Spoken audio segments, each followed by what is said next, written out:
Hello, it's Mr. Ferreira here. I hope you're all well. This is the third installment of risk factors. Just a reminder once again, a risk factor is something that puts a person at risk of becoming an addict. It also could be seen as a vulnerability. So therefore, in this particular case, we're saying that certain personalities could make somebody more at risk of becoming an addict. Now, of course, this is just literally an idea about personality. It's saying that we like this idea, this addictive personality, kind of like there are some people who could become be more addictive because of who they are. It's kind of a bit like this picture, like my brain being switched on because some people have similar experiences to others, and yet they don't become an addict. And so it is possible that it's their personality that turns them on to addiction. Now, as part of that, we could appreciate that having a personality that makes you more likely to become an addict could explain why many addicts tend to have a range of things that they do. It's not just a single addiction. They're not just gambling. They're also addicted to kind of drinking as well, and kind of other substance abuse. While often people who perhaps have an obsession or an addiction towards, say, food or something like that, also then obsess about other things. And so it's quite an interesting kind of way of looking at addiction, and certainly worth us kind of having a look at it. Now, what is really important is that we don't actually need to know what the personality tests are, okay? But if we have some kind of understanding of the different theories out there, then we can relate it to addiction. The two main ones they use come from a person called Ising. Now, it's quite an old kind of personality kind of test and idea from back in the 1960s. And what was key to this one is they're trying to kind of make it biologically based. So it's not kind of cognitive or any of those sort of things. It's just saying our biology kind of makes who we are. And they focus on 3 dimensions. We have your introvert, extrovert.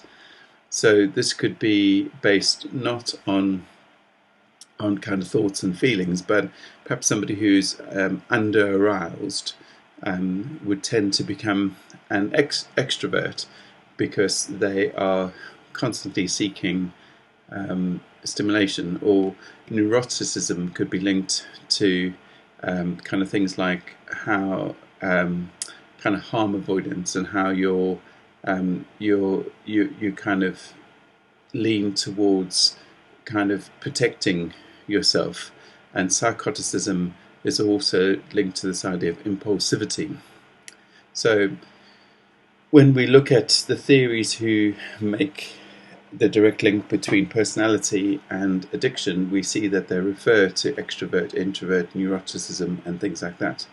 The other person that we could also turn to in terms of this is Cloninger, and some of these things are quite kind of similar. So novelty seeking in this particular case is this idea that you might be more likely to try new things or do new things. And of course, maybe that could involve kind of substances that could become addictive. Harm avoidance, linking to this idea that you would potentially protect yourself, perhaps, links with the trauma idea that you could be taking substances that could genuinely kind of make you kind of feel better because you're kind of not having to deal with the things that are horrible to you. And reward dependence, this is kind of this stimulation, the dopamine kind of reward system that there is.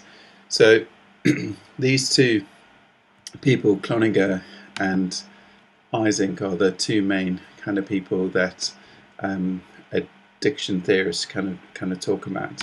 Now, if you are interested in personality, it's such a fascinating topic, and certainly worth doing. And if you do a psychology degree, or if you do perhaps even a business degree, you could tend to come across personality, mostly because if we can understand ourselves, we could potentially understand other people and how we relate to them. Perhaps the most famous one is the Myers-Briggs, personality inventory, which was used in business to kind of increase performance and those types of things, and kind of is probably the foundation of the modern day personality test, which is effectively called the 16 personalities.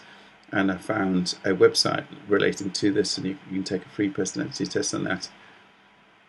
The other free test I find on the Human Metrics website, it's kind of leading into more kind of your unconscious kind of a Jungian type of kind of who we are, but it also clearly defines the different types of personalities that we potentially could find.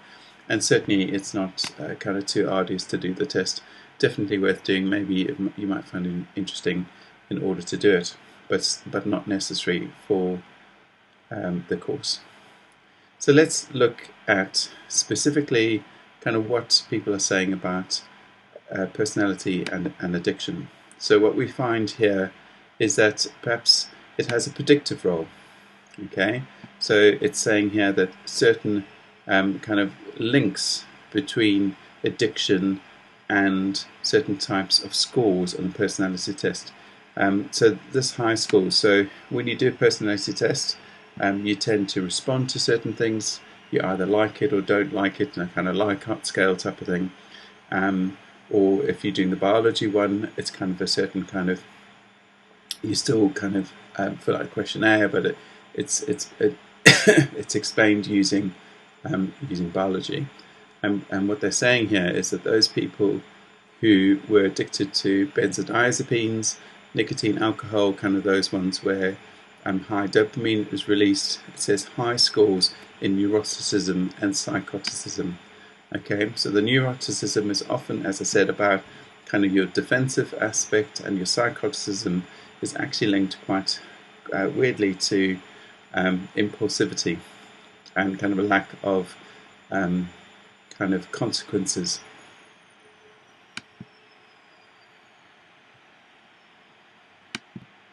Now, Zuckerman has done quite a lot of research on specifically kind of gambling addiction, and there's a bit of other evidence that can back this up as well, but they see this idea of sensation seeking. So this idea that somebody who perhaps needs to be stimulated, so the extrovert, for example, is more likely to become addicted to things that are novel, things that are kind of exciting, you know. So if you're the person who would love to jump out an aeroplane or to do base jumping or whatever it could be, it could be that you're more susceptible to this type of addiction. And we find the correlational link between addiction and antisocial personality disorder, it says here. So this is quite a rare occurrence. These people are often highly psychotic and kind of impulsive, and certainly you can see impulsivity as being a major aspect of addiction, and also risk-taking. So if they don't kind of see kind of a difference between right and wrong, you know, they're going to literally kind of do things as they please when they please. Quite interestingly, there's research to kind of show this as well, and kind of, as I said, that link between impulsivity and addiction. Now, of course, some of you might be a bit worried, or actually quite impulsive. You turn the video off anyway, so it's okay. Maybe you'll find out from your friends. But please don't read too much into this. This is not saying somebody who has this personality is going to become an addict. It's saying this is just an element or risk factor for a person. Now, the evaluation points, I suppose the biggest kind of concern that we would have is that the data is correlational. That means we can't show cause and effect. And in fact, a very nice quote comes from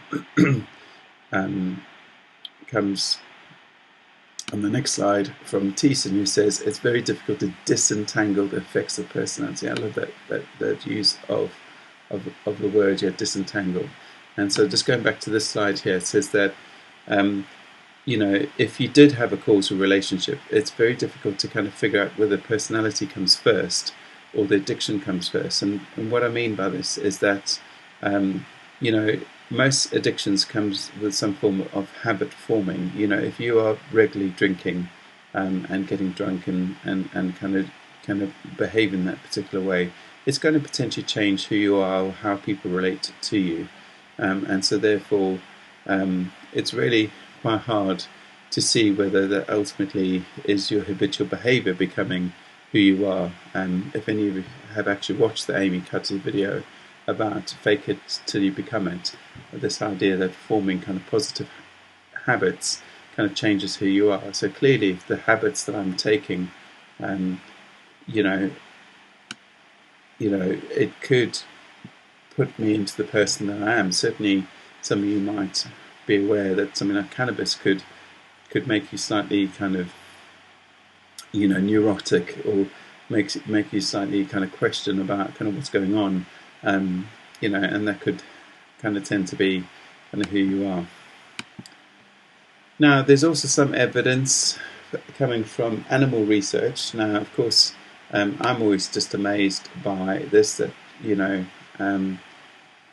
kind of how do they actually do this, and I'm aware that I showed you the rats in a cage video, and you can see that obviously I don't believe that putting a rats into a terrible situation that they won't tend to just kind of administer drugs, but they're drawing a distinction here. Okay, so let's have a look at it. So it says here they were able to ascertain that one group of rats were sensation seekers. Now, of course, clearly this is hard to actually tell. Are they just rats that ride around and kind of motorbikes and jump off buildings and things like that? Who knows? But they're obviously able to breed a bunch of rats who are sensation seekers. And in comparison, they had the impulsive rats, the ones who kind of jump queues and kind of used to just do things as they please and stuff like that. But what they do find is that the sensation seekers look for the sensation and take large doses of drugs, but actually ultimately after a period of time it was the ones that were impulsive that became addicted. So once again, supporting this idea that impulsivity may be a large component of addiction. Adding to this idea, I have just this kind of quite bizarre research, but it's definitely worth it. It's a furthermore point. So what I mean by this is that you don't have to take this as a point, but often when we're looking at kind of addiction research, we find research that has been done on something else. So in this particular case, it was on Parkinson's.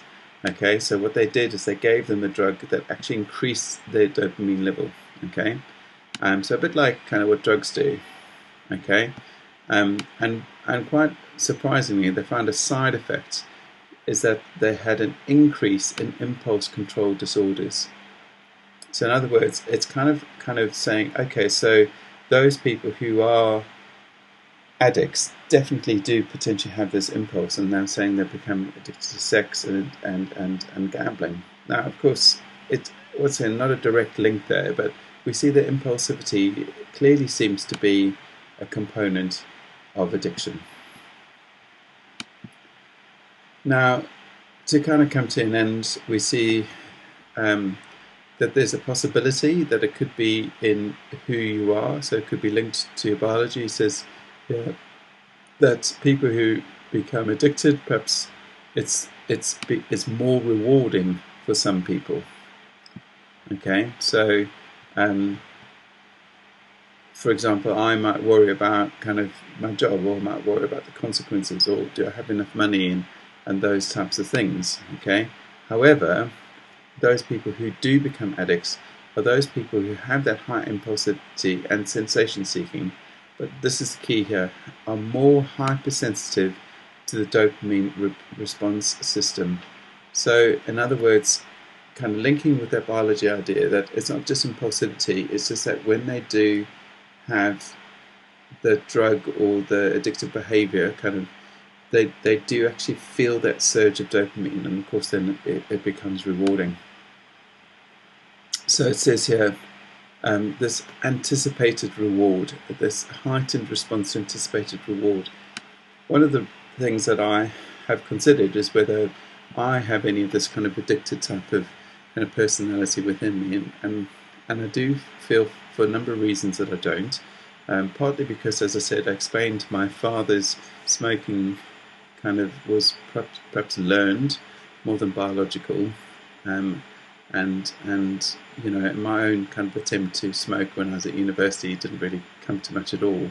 But possibly this idea of, if we link this with the Volkov study, this idea of being overstimulated, I know this idea, like for example, if I had to be invited to go on a scary ride at the amusement park, I can't even imagine or tell you how terrible I'd find that whole experience. But I know that some of you, this idea of anticipation, that you'll be thinking, oh man, that's excellent. Now, I mean, yes, I can appreciate that afterwards, that once I've done something, I go, oh, that's quite good. That's often like the after effect of things, but it's this anticipated reward. So possibly this idea of being less fearful. So yeah, I might go to a party and somebody invites me to participate in some kind of, you know, kind of recreational drugs, and it seems like a cool idea, but actually when it gets down to it, I'm scared. I don't want to do it, and that could be the biggest difference between somebody who goes on to habitually repeated some behaviour and become an addict, and somebody who doesn't. So there, I hope that you have found this risk factor kind of bearable. I do apologise if there is noise in the background. I think there's a washing machine and the computer fan is still going full tilter. It's an old computer. I think that's the main thing. I did try and clean the fan, thanks to George for the suggestion. But ultimately, I hope that you'll be able to focus on the content at hand. Thank you very much. Bye.